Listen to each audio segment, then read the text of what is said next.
So if anyone there is thinking about traveling or live in the country where they're based in at the moment and thinking about getting the hell out, then you might want to watch this video, because honestly, it's not as hard as you think.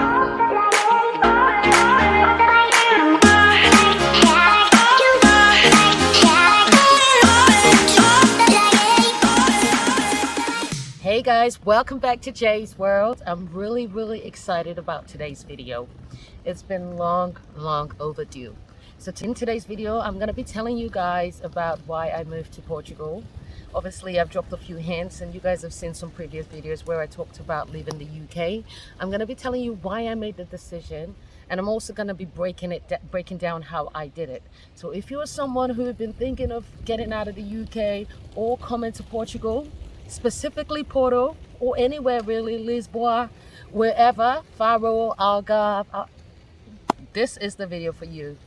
Before I go further into today's video, please go ahead and hit the like button, smash that subscribe button, and help your girl grow.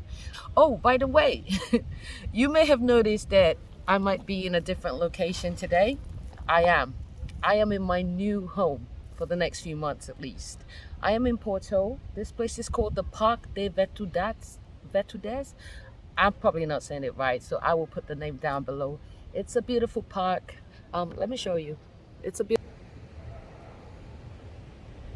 I wanted to actually go. It goes way deeper. It goes further in, and I actually wanted to go in a video, but there was dogs running around the place, and I don't know if you guys know, but I'm terrified of dogs, so I thought I'll give that one a miss. Without further ado, let's get into today's video. So a lot of people have been asking me, Jay, why did you move? What happened? Like there was some big scandal that I had to run out of the UK. I'm sorry to disappoint you. There was no scandal. I wanted to experience new things. I wanted to give myself as an individual the chance to grow and develop in a foreign place, because I truly believe that people who travel and people who go outside their comfort zone are some of the most well-rounded human beings. So I've traveled a lot in my life, but to specifically go and live somewhere else, especially somewhere where English is not the first language, that's not something that I've ever done. So I relish the challenge, and I just kind of had this knowing feeling that just won't leave me alone, that I need to get the hell out, and maybe this was not the country for me. So why Porto?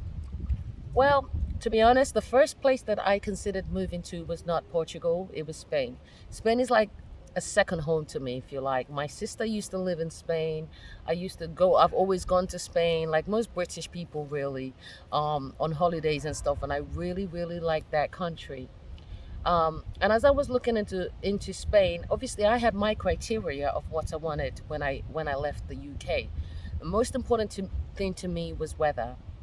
And I just kind of got to a stage in my life where I looked at all my outgoings, all the money that I was spending and where it was going. And I was like, to be honest, I have a good life, but how can I improve it and ensure that I keep more of my money? Because to be honest, true wealth is not how much you make, it's how much you keep. So I wanted to increase that as well. So food, culture, weather, and then friends. I didn't know anyone in Porto, and that was the scariest thing for me. Also with not speaking the language. But at the end of the day, I've got lots of friends in Spain, and I can hop on I actually spent last weekend in Spain. I can be in Spain within 1 hour on a flight, so it wasn't such a big deal. So when I listed the things that were important to me and I started looking at it, Spain was the top of my list, as was Porto. I decided to come to Porto because it was a slightly different experience, but also because it was cheap. So once I'd made my decision to move to Porto, there were still a few things I had to consider. Number one, immigration. With the UK no longer being a part of the EU, and with Porto being in the EU, I had to look at, how long I could be here and what the rules were towards traveling here and stuff like that. So I'll tell you guys now, if you're looking to come to Porto or any country in the EU, now that the UK is no longer in the EU, the rules are you can be in an EU member state for 90 days out of every 180.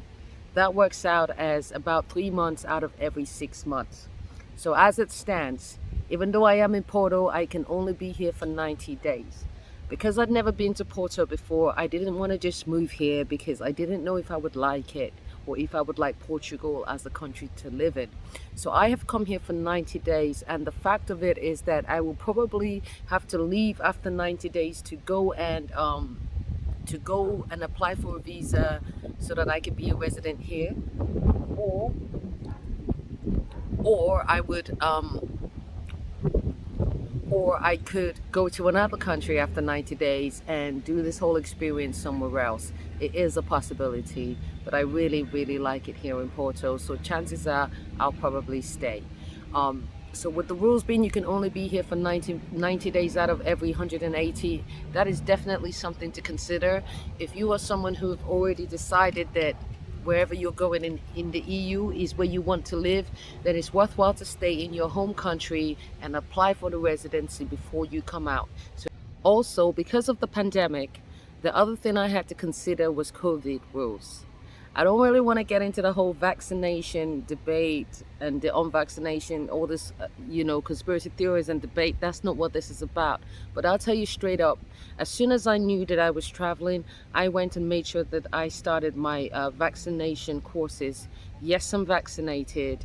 And I actually, I can't speak on if I would have taken the vaccine so soon, if I didn't know that I was doing this journey. But for me, I knew that because I was traveling, I didn't want to expose myself to a situation where I was ill in a foreign country. I wanted to protect myself, I wanted to protect others, and I also wanted, if I'm being honest, to make it easy for me to do this journey.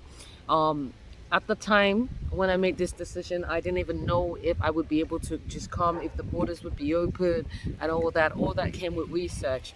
But one thing was for sure, and it's still the case today, is that if you want to travel, being vaccinated will certainly make it much easier. So the travel rules when I did come to Portugal was that if you are vaccinated, you will still need to do some sort of negative COVID test. So let me explain that a little bit better. So to come to Porto, you will probably need a PCR or antigen test, either or. I know some countries insist on the PCR. Portugal, you just need the antigen test. It's a little bit cheaper. You will also need proof that you have been vaccinated or you have recovered from COVID and therefore have the antibodies within you. If not, it's just gonna be so difficult. So those are the two documents that I made sure I had that I needed to come to Porto. Before I came, a lot of people were saying, oh, print out your vaccination, print out your negative COVID test. You will need that to enter bars and restaurants. I don't know if that's the case, but certainly since the 1st of September when I got to Porto, no one in a restaurant or a bar has asked me for my COVID stuff. But you certainly will need that at the airport to get on your flight. One thing I should mention at this point is that people from Portugal, from what I can see, I could be wrong, but they seem like really good sticklers for rules. So everywhere you go right now, you need to have your face mask. And I know that in the UK, when that was the case, a lot of people still just didn't do it, sometimes, including me, because I forgot it at home. I don't see that in Portugal. That's the rules, and everybody wears the face covering, and that's that. Okay, so that's something to bear in mind. Carry your mask everywhere around in Portugal. I heard the rules might be changing on the 2nd of September, but until then, that is how it stands. Now, when I knew I was coming to Portugal and I was going to stay the whole maximum 90 days, I had to find accommodation. And that was very stressful. That was actually pretty much the most stressful part of it all. Mainly because I think I made this decision around June. And then because of COVID, things was just a little bit shaky. And so I was looking around, getting a feel out. First of all, I had to find out where to look. So let me share that information with you guys. If you were looking to travel to a country like Spain, Madrid, Portugal, sorry, Madrid is Spain, Portugal. I think they also look after Croatia. You will need to use websites like Spotter Home, Uniplaces, Idealista. Idealista is a little bit more long term. spotterhome.pt, that's Spotterhome Portugal. Spotterhome.es, that would be Spotterhome Spain. Uniplaces.com, uniplaces.pt, uniplaces.es. Obviously the .es is España. .pt stands for Portugal. You would just substitute that with the country within which you were looking. So Idealista is another one, but I think that they focus more on long-term lettings, so probably 6 months to 12 months. For a period of 1 to 3 months, Spotterhome and Uniplaces were the two major ones I looked. I found Airbnb. Yes, you can use Airbnb, but I found that to be a bit more expensive. So to give you an idea of what I'm paying, this is so ridiculous, guys. It's actually embarrassing. Like when I realized what I could get, and it all goes back again to saying how much more of my money can I keep. Like, so currently I am located right in the city center. I live in the middle of Porto, right by the Ribeira. The River Douro, I have a view of the River Douro, which is one of the most, it's a very iconic river that runs through most of Portugal, and I have the view right from my bedroom. And so I guess like living in the center in London, that would be the equivalent of maybe living in Leicester Square or something. I literally pay for my rent 550 euros a month. That's like £500 a month for a 1-bedroom flat. You know what I'm gonna do? The next video, I'm gonna give you guys a flat tour. It's on my list to do, so you guys can see where I'm living and how I'm living it and how I'm living. But to be able to live in the city center, I literally pay £500 a month for my flat. On top of that, I've been told that bills could equate to anything up to 110 euros a month. So in total, that's less than £620 to have my own place, my own flat in the city center with all bills included. That shit crazy. That shit crazy. Now listen, since I've been in Porto, granted I did travel to Madrid, I've been here 2 weeks now, and granted I did go to Madrid last weekend, but I have not had to use a bus or a metro. I will be going to use the metro because just for the experience and because I should. But even my sister is in a different town to me, and I've been able to walk to her place in 23 minutes. Porto is not a big place, but when you're living in the center, it's very, very beneficial. Another advantage I'm enjoying from living here is that everybody speaks English, because all the tourists end up in the center, and so all the people working in the bars and the restaurants, apart from the fact that Portuguese people are so good with languages, and I think from school they get taught English, and you know, you can see that when you come here, because my Portuguese is still trash, and I've just realized I'm never gonna learn Portuguese because they are such good English speakers that I feel like I have to go and take a Portuguese course if I really want to learn the language. So that's on my list to do. So yeah, talking about accommodations, super cheap. Super cheap. I don't know if it's just cheap because I'm a Londoner, but I'm telling you, I am saving so much money compared to what I was paying before. Whew, so much better off. And when you think that the average income here in Portugal for most people is about 800 euros, if you earn 1,000 euros, you'll seem to be doing really well. So when you think like that, and 600 euros is actually a lot of money for some people to pay on rent, but like I said, I'm fortunate enough to still be earning pounds and earning a UK salary. So yeah, I did worry about how I'd meet people. I still worry about that, but to be honest, I haven't been here 2 weeks. I have already met lots of people, and I'm gonna be doing a video giving you tips on how to make friends in a new country, because I haven't done too badly, you know. So yeah, for those who wanted the story of how I moved to Porto, people have sent me videos telling me that they wanted to know how I moved because they're thinking about moving to a new country. So if you're thinking about moving to a new country, here's my advice for you. Just do it. Just fucking do it. Just do it. I mean, like, what's the worst that could happen? If you were lucky enough to be in a position where you could actually consider doing something like this, the worst that could happen is you don't like it. Okay, you go back home. You've lost nothing. But what if you actually love it? What if you discovered something that could change the course of your life? Like, just even the fact that it's in your consciousness means that maybe there is something bigger than you telling you to do it. Let me share something with you real quick. Sorry about the barking dog, man. I don't know. But let me share something with you real quick. You guys know I do music here. Music has been a big part of my life, and music has also been a big part of the reason I'm here in Porto. I totally lost my motivation for music, and my fear coming here was that, especially with the kind of music that I did, being Afrobeats, I felt like maybe they wouldn't get it here. Like, this was something that subconsciously I worried about for no reason.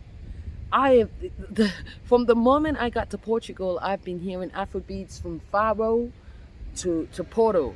You know, this park is somewhere that I usually come to watch the sunset, but I don't sit down here. I don't know if you can see. I go all the way up there on top of that place there, and you look down and you get a nice view of the city.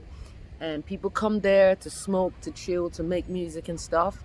And I can tell you now, most people, when they have their speakers in Portugal, if they're not playing like the local Portuguese artist from Lisbon, then they're banging Afrobeats.